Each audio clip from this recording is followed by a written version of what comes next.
Carrie wasn't invited, was she? Came for leftovers? People around laughed at the line from Rose, the wife of the eldest son, Mile. The unpleasant laughter echoed. This is my house, you know. At those moments, you're like, huh?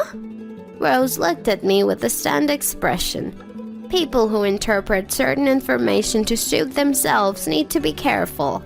Because of that, some people end up ruining themselves. Just like Rose this time. I'm Carrie Smith, just turned 60 this year. Though I'm old enough to be a grandmother, I run a small import wholesale business with my husband Tom, who's the same age as me. It's not a big company, but it makes a decent profit. Our only son, Mike, was once all set to take over the business, but one day he changed his mind. I want a career in design, Mom. I can't follow in your footsteps. We were a bit disappointed, but there was no reason for us to object. After we retire, we can hand the business over to another employee or even close it with our generation. Seeing Mike, eyes shining, talking about his dreams, we wholeheartedly supported him. True to his words, Mike studied design and landed a job at a small to medium-sized design company. There, he met his colleague Rose, and they married this year when he turned 30. Rose is 25, 5 years younger than Mike. With her well-done makeup and model-like slim, long limbs, she was a sight to behold. At their wedding, I was so taken by her beauty that I blurted out, Rose, you're so beautiful. You look like a model or an actress. To this, Rose smiled happily and replied, I get that a lot. You definitely have the grandmother vibe, Carrie. Oh, I mean in a good way. Honestly, I was offended. Sure, I'm a grandmother, but did she really need to say it to my face? And that too, my son's wife to her mother-in-law. The whole mother-in-law and daughter-in-law conflict is complicated enough. Grandmother, huh? Sorry, I meant it as a compliment. As a mother-in-law, showing any malice could easily be seen as harassing my son's wife, which I wanted to avoid. I want to avoid unnecessary conflict. Mother-in-law and daughter-in-law conflicts are already delicate. Just this time. I told myself this to get through it. But after meeting Rose a few times post-marriage, I was convinced. Her seemingly innocuous comments were actually just mean-spirited. Rose always wanted to be on top, and as her mother-in-law, I was no exception. Every time we met, she tried to one-up me. I prefer using good things for a long time. It's partly to save money, but I also like how things become familiar over time. But to Rose, this just seemed miserly. Carrie's things are all so old-fashioned. Didn't you say you have been using the same bag for 10 years? Amazing! Rose deliberately picked up my bag and clothes hanging on the wall, showing them off mockingly. Yes, I take good care of them so they last a long time. Isn't there a limit? Oh, do you want some of my hand-me-downs? They're old designs, but you'd be fine with them, Carrie. Her voice and face laughing as if it was all fun were completely mocking me. I couldn't help but wonder why Mike married this girl. Internally fuming with anger, I tried to find something good about Rose. The conclusion I reached was that she only had her looks going for her, which made me doubt Mike's taste in women. Moreover, whenever we dined together, Rose always pushed the food I disliked onto my plate. Here, I'll give you these bitter bell peppers. Enjoy! She'd say, dumping a load onto my plate without my consent. When I reluctantly finished it all, Rose's eyes would widen with laughter. Oh, Carrie, you're eating too much! I was stunned. After making someone eat leftovers and then saying something like that, what a predicament. Eventually, she even joked, It's so convenient having Carrie around. I thought Mike was foolish for choosing such a wife. Initially, Mike seemed happy in the first couple of months of marriage, but within half a year, he looked drained. He started coming over to our house alone once a week. It was as if he was seeking refuge from Rose. It was clear that things weren't going well between Mike and Rose. As proof, whenever Mike came to our house, he often complained. Rose wants to quit her job. She's already been skiving off a lot. I'm left dealing with all the complaints. Rose had originally wanted to quit working after getting married, but Mike was uneasy about relying on his income alone. I'd prefer if you continued working. Huh? Really? Rose agreed, though it seemed she wasn't happy about it. Whether it was spite towards Mike or just a lack of motivation, it was unclear, but her neglect of work was evident. It's your wife, man. Do something about it. When mistakes were made, naturally the other employees had to take responsibility, and the anger was directed at Mike. Now I'm labeled as the idiot who judged a book by its cover and got tricked by a pretty face. Great. Just great. Mike lamented every time he visited. Things are tough, but there's good news for you, Mike. That thing we talked about, it'll be ready in 2 weeks. Really? This was the reason Mike had been visiting our house so frequently lately. His only solace was something that would be ready in 2 weeks.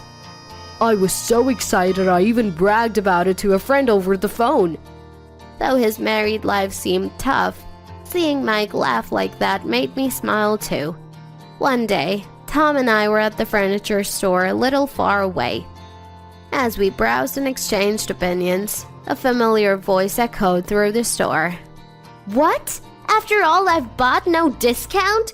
That's ridiculous! With a sinking feeling, I looked towards the voice and saw Rose yelling at a salesperson.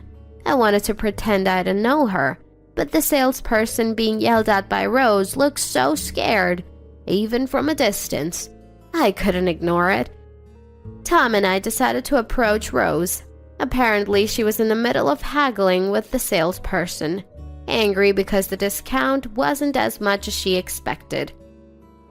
They don't usually do discounts here. We can't cover it all, but we can contribute a little. With that, the salesperson was promptly released. Rose, anticipating us paying, was in an exceptionally good mood. Perhaps that's why. I wondered why Rose was talking about needing furniture soon. I'm in a hurry because I need furniture soon. Mike and his wife's apartment should have already been fully furnished with furniture and appliances, mostly purchased when they got married, and not old by any means. So why the sudden need? Noticing my puzzled look, Rose eagerly shared. We're actually building a new house soon. A new house? Yes, hasn't Mike told you? Unfortunately, I hadn't heard anything about this from Mike. Well, I don't know that. Rose seemed to relish this revelation, smirking smugly. Oh, should I not have mentioned it? But it's weird he didn't tell you, right? His own parents.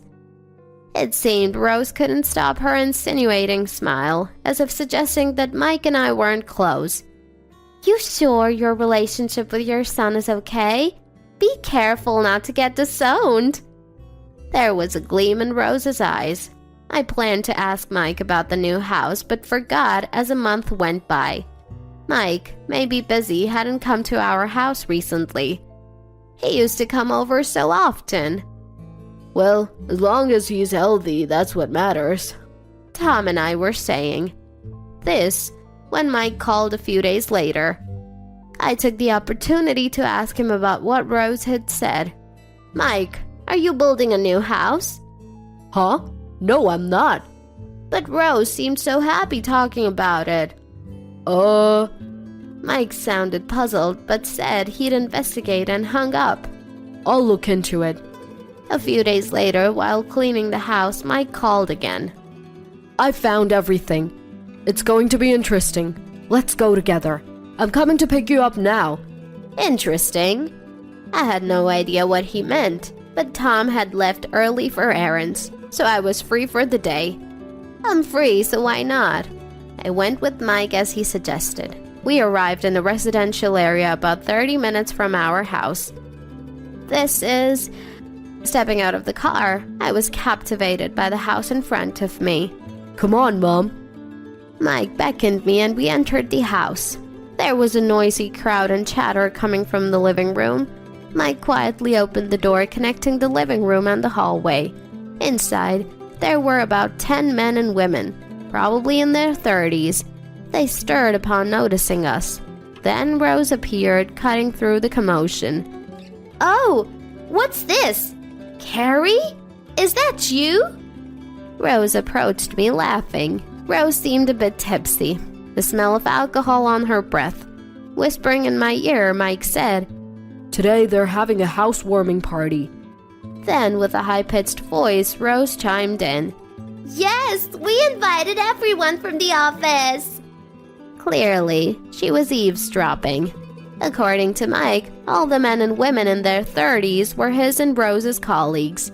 Rose, looking around with enjoyment, came closer to me again. Carrie wasn't invited. Did you come for leftovers? The people around laughed at Rose's remark. The mocking laughter resonated. You like that, don't you? The person who eats leftovers? The laughter grew louder. Oh no, Rose told me, but Mike's mom is too needy. One of the colleagues said this and Rose replied, Right, too much. Rose and her colleagues were of the same ilk, none of them calling her out. I don't really understand anything, but for now, not quite understanding but determined, I raised my voice slightly more than usual and said, This is my house, you know. What? The living room suddenly went silent. Rose and the others froze, while Mike alone had a mischievous smile. Carrie, what are you saying? Just because you're jealous? It's not like that. This house, I built it. What? Rose looked confused. Just then, Tom appeared at the living room door. What's going on? Why is it so quiet? Before I could explain, Rose shouted at Tom. Tom, tell her! Carrie is saying this is her house. Tom, slightly taken aback by Rose clinging to him, said, Well, this is Carrie's house. This unexpected response seemed to panic Rose. What? But... A surprise party for Carrie, right? No? Tom looked confused. At this point, Mike burst out laughing. Ha! It's all a misunderstanding by Rose. This is definitely Mom's house. Rose, grabbing Mike's clothes, stammered. But I heard you on the phone, saying your dream castle is almost ready and you can't wait. Then it dawned on me. I opened the living room curtains, pointing to the corner of the yard. Rose, you're mistaken. This isn't Mike's dream castle or your new house. His dream castle is that.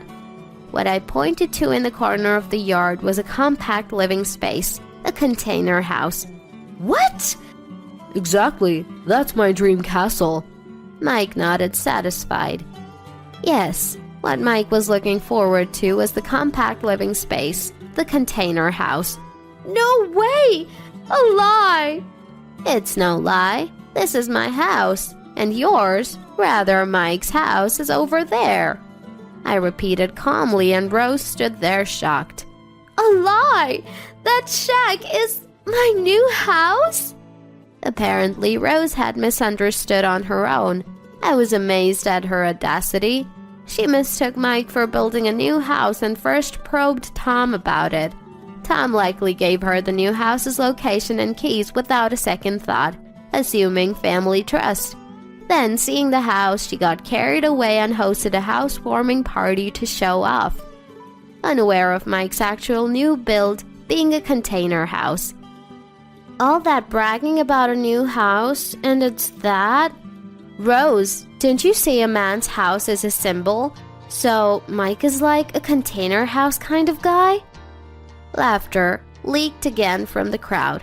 Whispers and scoffing turned Rose's face bright red. What is that? You're joking! Mike, you tricked me! I didn't trick you. You eavesdropped and misunderstood. Rose's face grew even redder and she shouted loudly. What kind of castle is that? Such a tiny old shack!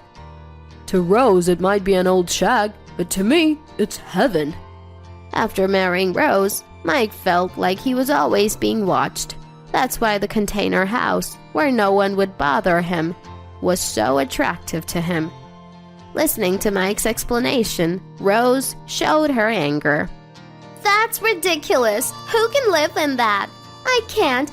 Absolutely no way! You don't have to, Rose. Mike said this and pulled out a paper from his bag, handing it to Rose. Her face drained of color upon seeing it. What's this? As you see, divorce papers. Why? Why such a thing? Mike sighed deeply and looked at Rose coldly. I knew about Rose's affair, and that everyone laughed at me for being fooled by a pretty face.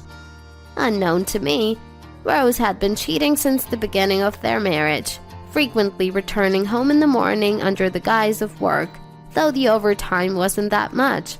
Mike had found it strange. Then one night, coming back from work, he saw Rose arm in arm with a strange man. That's when he decided and hired a detective. The evidence came together easily. Quite a shock. Mike looked around the room. The murmuring voices ceased and the room fell eerily silent.